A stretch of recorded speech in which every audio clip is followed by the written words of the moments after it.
These MasterBox miniatures were primed and given a zenithal highlight with Golden's Titan buff using an airbrush. The base was built up from AK Interactive's light and dry crackle effects and some Army Painter tufts.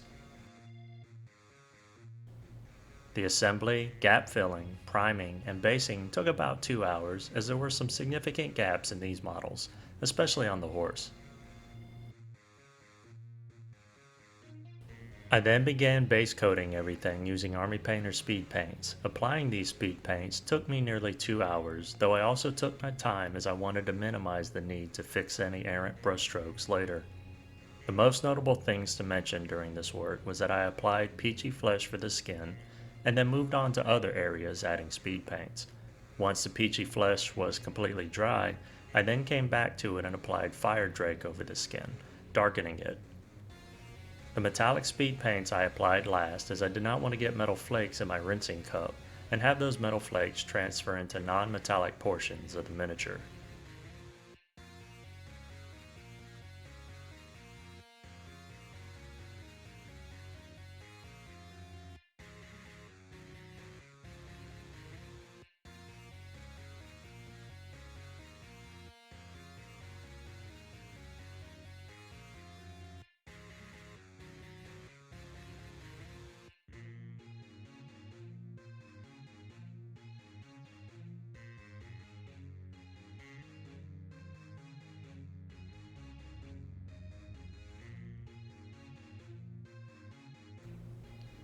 Once done with the speed paints, I cleaned out my rinsing cup and added fresh water and set it aside, as I decided to transition to oils to add an oil wash.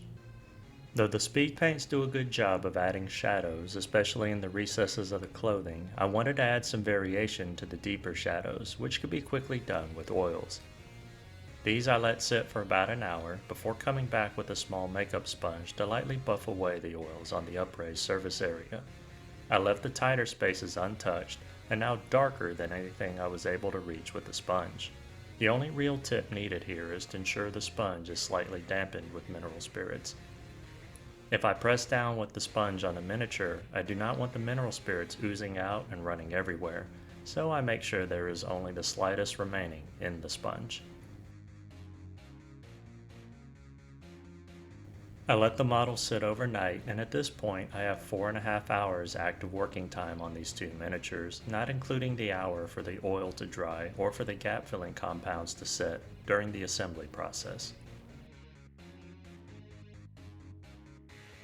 From here, I decided to keep these steps simple as I was cutting it close on getting this video out before Thanksgiving ended, at least on the West Coast.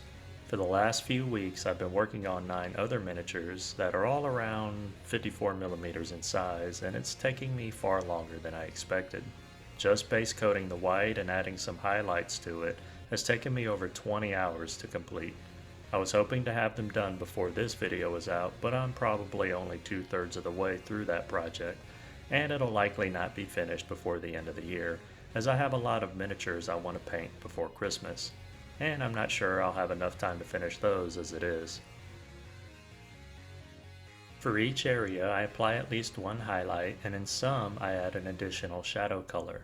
These are all just basic layer highlights applied in hatching lines or small stippling from gentle pressures with the tip of the brush. Again, nothing fancy.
This is where I stopped. Originally I was going to add war paint to their faces, but as I painted these and really looked at the faces, I didn't really get the sense of young braves out for honor and glory. Instead, these men looked older and past that point of their lives. They looked like men answering the call to arms to protect their loved ones and their homes, to fight for the land that provided for them and their ancestors. For lessons learned, I feel like I have too many yellow and brown tones in the clothing, but conversely, if I reduced that number, then there would be a lot of the same colors for the boots and pants. In retrospect, having similar colors is fine, as I could have just as easily imagined their clothing being made from different fabrics or different animal hides, and even if they use similar dyes, one material may absorb it differently than the next. The main regret I have on these is that I did not go heavy enough with the crackle paste on the base, as I wanted larger cracks and more of them on the ground. If I had a few more hours to spend on them, I would add some light coloration, such as magenta to a little bit of the flesh and lips, and I'd also add some patterns to the horse blanket, which I may actually come back and do later. I think I'll also add some chalk dust at the base and onto the horse's legs and the warrior's boots. Otherwise, I'm pretty happy with how these two came out.